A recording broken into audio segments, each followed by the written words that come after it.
வணக்கம். நல்லா இருக்கீங்களா?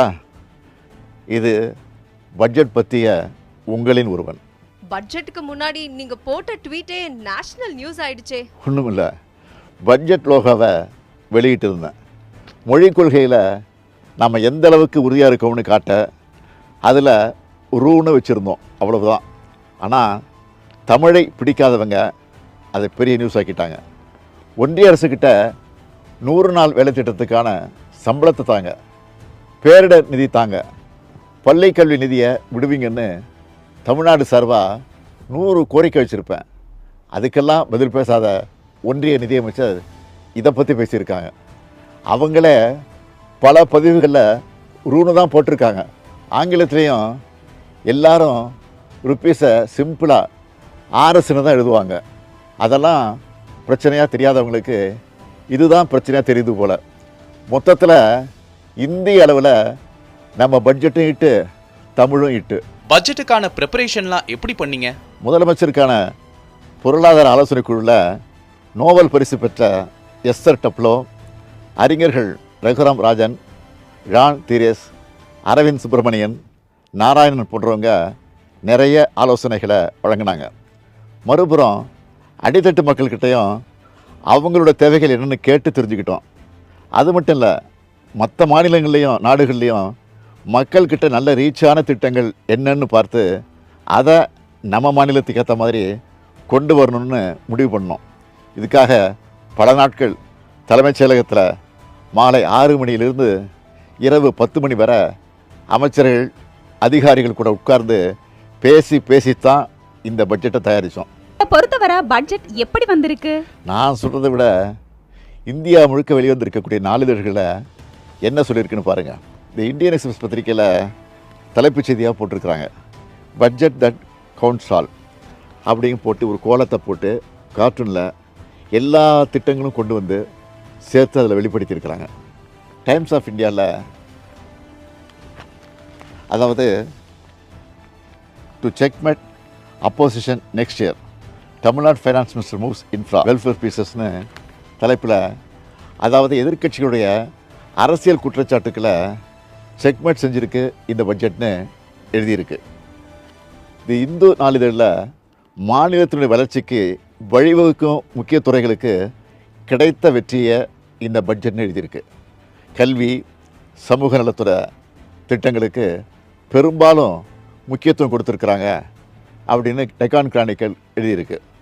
மக்கள் நலத்திட்டத்துக்கும் உள்கட்டமைப்பு வசதிகளை மேம்படுத்தவும் முக்கியத்துவம் கொடுத்திருப்பதா தி பிஸ்னஸ் லைன் பாராட்டியிருக்கு.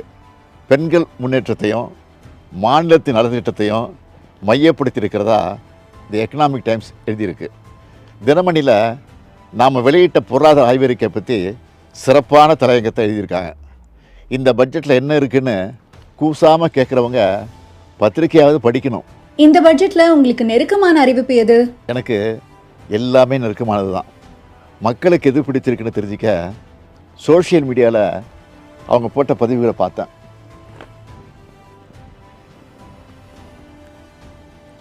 ஸ்கர்லட் விம்னல் என்ற ட்விட்டர் ஐடி பெண்கள் பாதிப்புக்குள்ளாகிற கருப்பை வாய் புற்றுநோய்க்கான தடுப்புக்கான மருந்தை அரசே இலவசமாக தரணும்னு என்னை டேக் பண்ணியிருந்தாங்க. இந்த திட்டத்தை செயல்படுத்த நினச்சிருந்தோம். இப்போ இந்த பட்ஜெட்டில் அதுக்கான அறிவிப்பை வெளியிட்டிருக்கிறோம். அது மட்டும் இல்லை, டாக்டர் நிகிதா மேஹரா என்பவரும் ஃபென்டாஸ்டிக் நியூஸ்னு சொல்லி நன்றி தெரிவிச்சிருக்கிறாங்க. அதே போல் தெலுங்கானாவில் போக்குவரத்தை ஒழுங்குபடுத்துகிற பணிகளில் திருநங்கைகளுக்கு வாய்ப்பளிக்க போகிறதா ஒரு செய்தியை பார்த்தேன். தமிழ்நாட்டிலையும் இப்படி செயல்படுத்தலாம்னு முடிவெடுத்தோம். அதன்படி ஊர்காவல் படையில் திருநங்கைகளையும் ஈடுபடுத்துகிற அறிவிப்புக்கு பெரிய வரவேற்பு கிடைச்சிருக்கு. இது தொடர்பாக நேஹா என்பவர் என்ன சொல்லியிருக்காங்கன்னு நீங்களே பாருங்கள். இந்த சமூகத்துல கல்வி நிச்சயமா மிகப்பெரிய ஆயுதம். ஆனா அது விளிம்புநிலை சமூகமான திருநர் மக்களுக்கு கிடைக்கிறதுல நிறைய பிரச்சனைகள் இருக்கு. வாழ்வாதாரம் இருக்கக்கூடிய மற்ற பிரச்சனைகள்லாம் எதிர்த்து நிறைய திருநர் மக்களால உயர்கல்வி படிக்க முடியாம போகுது. அதுக்காக எல்லாருக்கும் எல்லாம் திட்டம், புதுமை பெண், தமிழ் புதல்வன் அப்படிங்கிற திட்டத்துக்கு கீழ மாசம் 1000 ரூபாய் ஊக்குவிக்கும் வகையில தமிழ்நாடு அரசு கொடுக்க போகுது. அது மட்டும் இல்லாம வாழ்வாதாரத்தை மேம்படுத்த வகையில இன்னொரு திட்டமும் திருவிழா காலங்களில் கூட்ட நெரிசல்களை கட்டுப்படுத்துறதுக்கும் போக்குவரத்து மேலாண்மைகளுக்கும் ஊர்காவல் படையில திருநர் மக்களை ஈடுபடுத்த வைக்கிறது.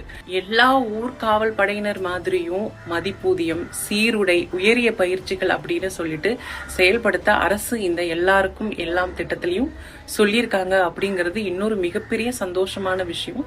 கொஞ்ச நாளைக்கு முன்னாடி விருதுநகர் போனப்போ அரசு காப்பகத்தில் இருக்கக்கூடிய பெற்றோரை இழந்த குழந்தைகளுக்கு ஸ்வீட் வாங்கிட்டு போனேன்.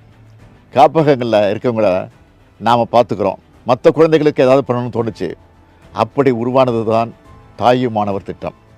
இதை பார்த்து டாக்டர் சென் பாலன் என்பவர் என்ன சொல்லியிருக்காரு பாருங்கள். நான் கட்டும் வரி பணம் இப்படி பயன்படுத்தப்படும் எனில் இதைவிட வேறு பெருமை என்ன உள்ளது. ஆதரவற்ற முதியோருக்காக அன்புச்சோலை திட்டத்தை அறிவித்தோம். இதுக்கு மக்கள் என்ன மாதிரி ரியாக்ட் பண்ணியிருக்காங்கன்னு பாருங்கள். பொதுமக்கள் மட்டும் இல்லை, ஆனந்த் சீனிவாசன், பிரபாகர், சோமவல்லியப்பன் போன்ற பொருளாதார வல்லுநர்களும் என்ன சொல்லியிருக்காங்கன்னா, எல்லா மாவட்டத்துக்கும் ஒரு திட்டத்தை அனௌன்ஸ் பண்ணியிருக்கிறார். ஃபஸ்ட்டு டிஃப்ரென்ஸ் என்னென்னா நான் பார்க்குறதுல, போன எலெக்ஷன் நீங்கள் பார்த்தீங்கன்னா கொங்கு மண்டலத்தில் திமுக ரொம்ப பெருசாக பண்ணலை. ஆனால் இப்போ நீங்கள் மோடி அரசாங்கத்தை பார்த்தீங்கன்னா யாரெல்லாம் எங்களுக்கு சப்போர்ட் பண்ணலையோ அவங்கள நாங்கள் கண்டுக்கவே மாட்டோம். தமிழ்நாட்டை பற்றி நாங்கள் ஒரு வார்த்தை கூட பேசலை. தமிழ்நாடு எந்த ஸ்டேட்டெல்லாம் அவங்களுக்கு ஓட்டு போடலையோ அவங்கள பேசலை.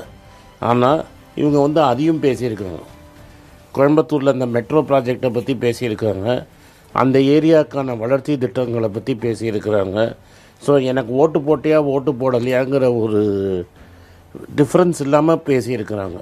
அதே போல் செக்டார்ஸ் என்று பார்த்தால் தொழில்துறை, விவசாயம், மனிதர்கள் என்று பார்த்தா பெண்கள், மாணவர்கள், மாற்றுத்திறனாளிகள், பெற்றோரை இழந்த பிள்ளைகள், அது மாதிரி பலவித ஜியாகிரபின்னு பார்த்தா தமிழகத்தில் இருக்கிற பல்வேறு ஊர்களுடைய பெயர்களும் நாம் தமிழ்நாடு உச்சரிக்கப்படவில்லை என்று சொன்னதன் காரணமாகவோ என்னவோ இங்கே தமிழ்நாட்டில் இருக்கிற எல்லா பெயர்களையும் இந்த பட்ஜெட்டில் கேட்டது போல இருந்தது.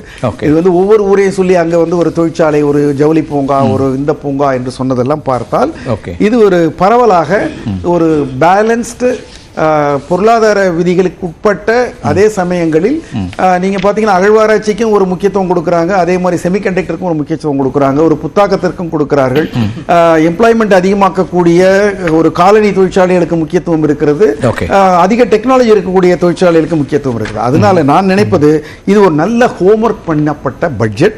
Hoffman, who is a Nobel Prize winner, he has studied and found that if you invest 1% of money in the noon meal and giving them breakfast, it will give rise to approximately 14% in your GDP. It is something like a fixed deposit. You deposit, you get the money after 30 to 40, over a period of 30 to 40 years. For example, the Tamil Nadu government own resources is 74%. And only maximum 20-22% is coming from central government. So it is not literally depending on the union funds for its sustenance. For its social welfare schemes. Therefore, will Tamil Nadu will bankrupt means absolutely not possible, because you can borrow up to 28% of your budgeted amount. So far, the borrowing is only 26%. Okay. While Punjab, 47%. It is just borrowing 47%, which is far above than the 28% given by RBI. Bihar is borrowing 46%. But Tamil Nadu has not crossed that Lakshman Rekha of 28%. In fact, even this budget, it is 26% only, and the deficit it has reduced to 41,000 crores. இப்படி இது எல்லோருக்கும் எல்லாம் budget. எதிர்க்கட்சிகளோட விமர்சனங்களை பற்றி என்ன நினைக்கிறீங்க?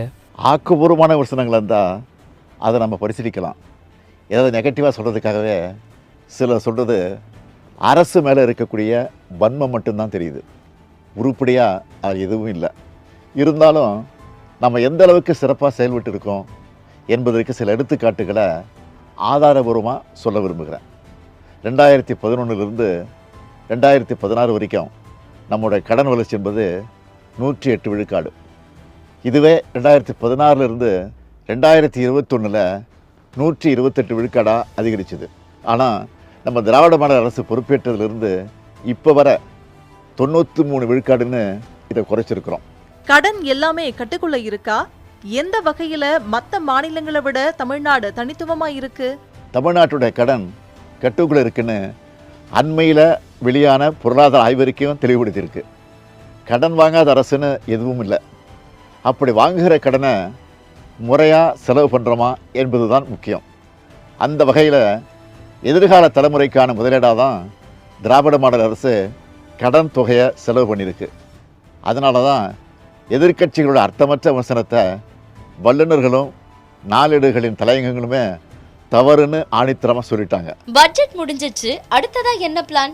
இப்போ அறிவித்ததெல்லாம் உரிய காலத்தில் நடைமுறைப்படுத்த அமைச்சர்களை அதிகாரிகளை முடுக்கி விடுறது தான் உடனடியாக என்னுடைய அடுத்த வேலை.